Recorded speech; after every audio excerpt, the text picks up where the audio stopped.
In this video, we're going to take a look at how to paint the new Screamer Killer from the Leviathan box set.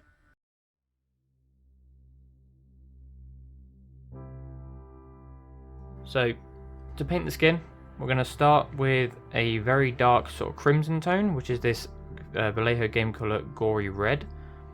Then we'll dry brush all over the skin with Mephiston Red, before doing a lighter dry brush with Evil Sunz Scarlet. And the optional step is to use Wild Rider Red as a final really fine dry brush.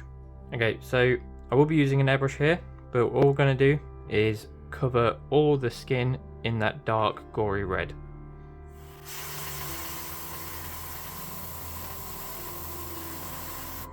Now, the airbrush is not necessary here, you don't have to use it, you can just do this with a regular brush, but I simply use the airbrush for speed.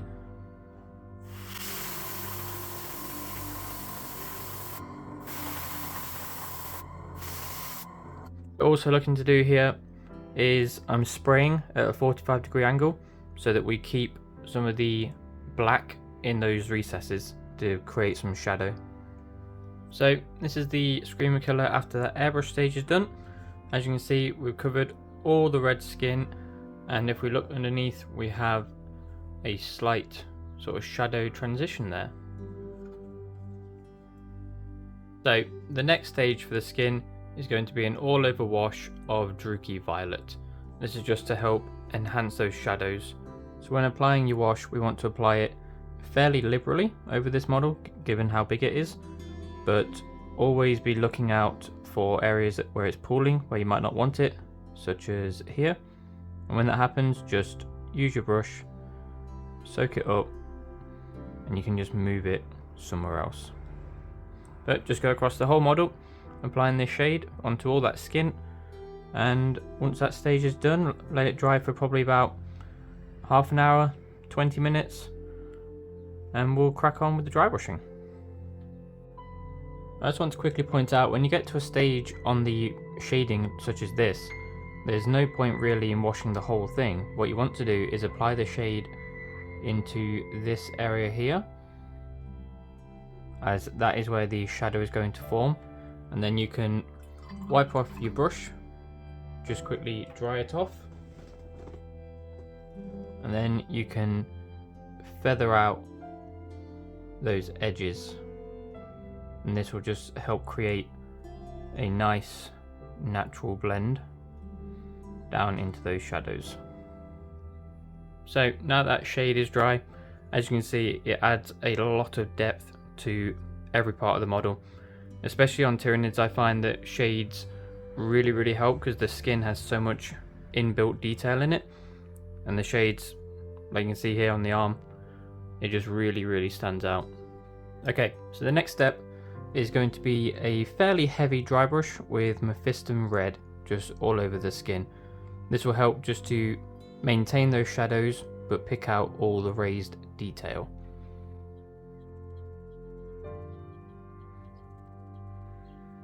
So when dry brushing, always look for where the edge is and pull your brush over it rather than, say, coming this way. That way you'll just hit those raised areas rather than the flat areas. Okay, with that first dry brush done, you can see how that red really pops now, and we also maintain those nice shadows from the previous step with that Druchii Violet wash. If we just come around,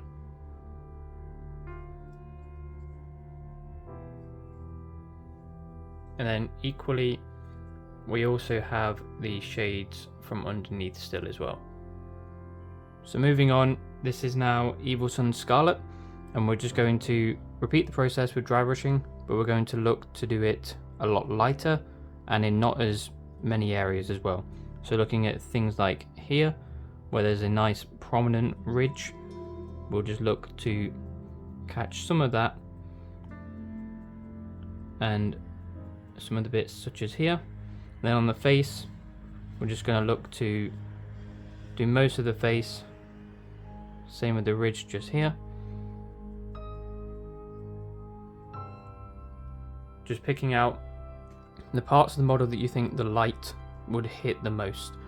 So for instance, I won't really do much on this arm because my light source is coming from up, like the upper right. So that will cast, this arm will cast a shadow onto this arm. Okay, and here's the model after that Evil Sun's Scarlet dry brush. So again, picking out the key areas such as the ridge just here and on the actual face. You can see how it just helps to emphasize those shadows even more.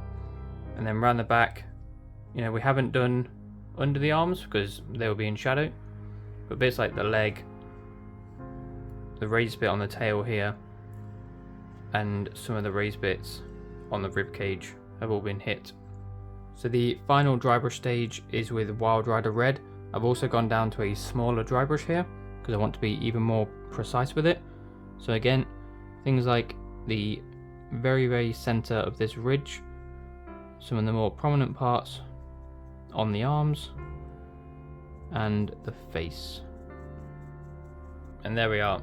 That is the final dry brush done for the skin, and basically the skin of this Hive Fleet Behemoth complete. Okay, this next step is completely optional.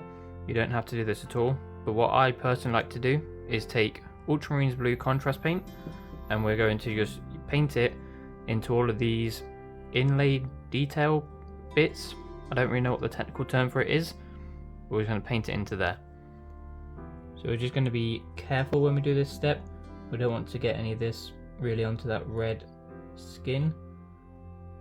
Just apply it neatly into all these inlaid areas. Okay, and with that blue applied, you see it's fairly subtle, but it just adds a little bit extra to the skin. So for the carapace, what we need to do first is we're just going to block in all of the carapace with Abaddon Black.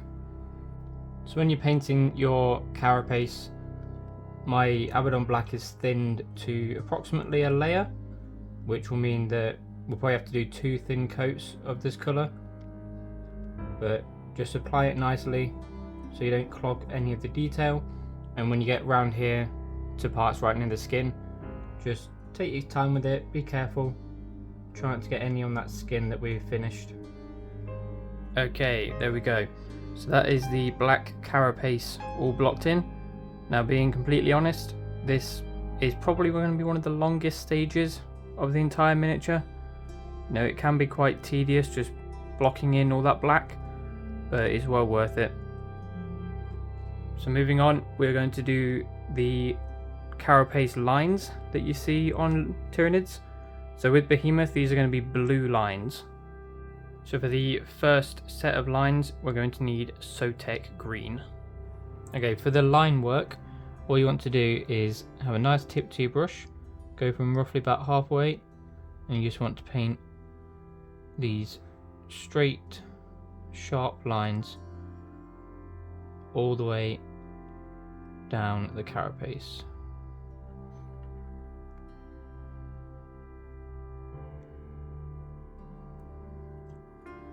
So in terms of the back plate here and the tails, you want to be pulling your line work towards the tail. When you come round to the front, on the legs here, just again pull them down, and then on the head we want to again be pulling towards the tail.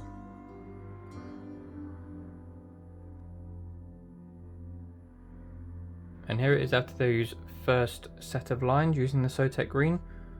As you can see, it really helps to make the model actually like stand out.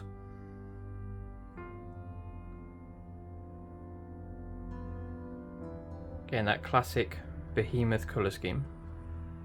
So next up, we're going to do the exact same thing with the line work, but we're going to use Temple Guard Blue. With the Temple Guard Blue, we want to be a bit shorter than what we were in the previous step. So instead of starting up here, we're just going to do small lines towards the end of the carapace. And this will just help to make those lines look even sharper, really draw the eye. So again, just take your time with it.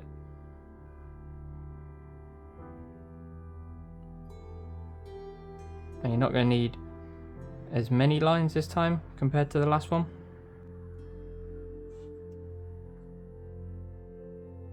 Okay, and with that final highlight done, the carapace is complete.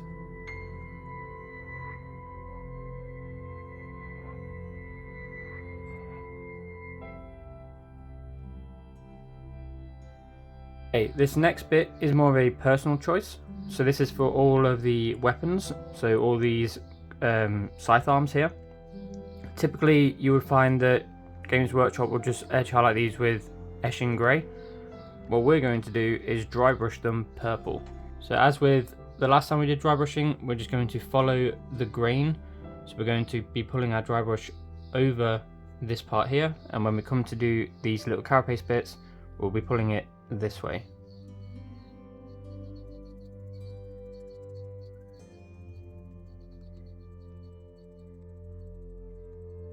Okay, so here we are with that first dry brush done.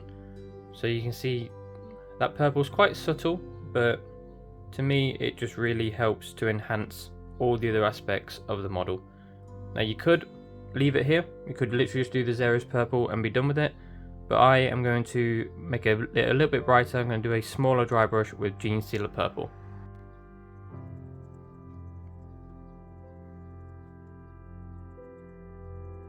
And there we are. That is the weapons for the Screamer Killer complete. So moving on, we're going to do the face. So we're going to do the tongue in Xeris purple, all the teeth in Rakarth flesh, and the eyes in Flash Gitch yellow. So we're going to start with the tongue, because if we get any of this purple on the teeth at this stage, it does not matter, because we can just go over it with the Rakarth flesh. So just being careful. Just paint that tongue. To highlight the tongue, we're just going to return to that Genestealer purple, and we're going to just paint it on the very end of the tongue.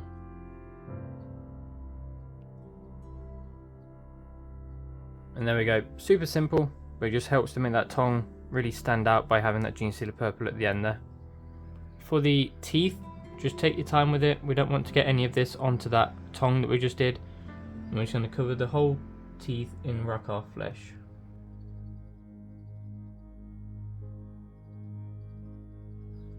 And there we go. You could by all means leave the teeth here, but I'm just going to come in at the very ends of the teeth with Pied Witch flesh.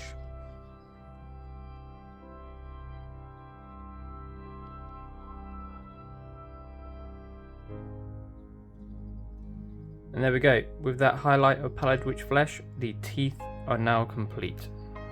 For the eyes, it's simply a matter of having not too much paint on your brush, make sure it's not too wet.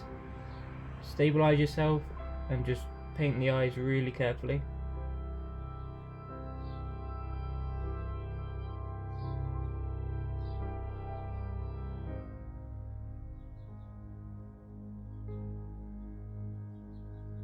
If you do make any mistakes at this stage, like I actually just did there, it's okay. We'll just come back in with our red and we'll just touch that up and it'll be fine. And there we go, with those eyes tidied up, the face is complete. So the only step that's left are his hooves here, and I'm just going to give those a very quick dry brush with Eshin Grey.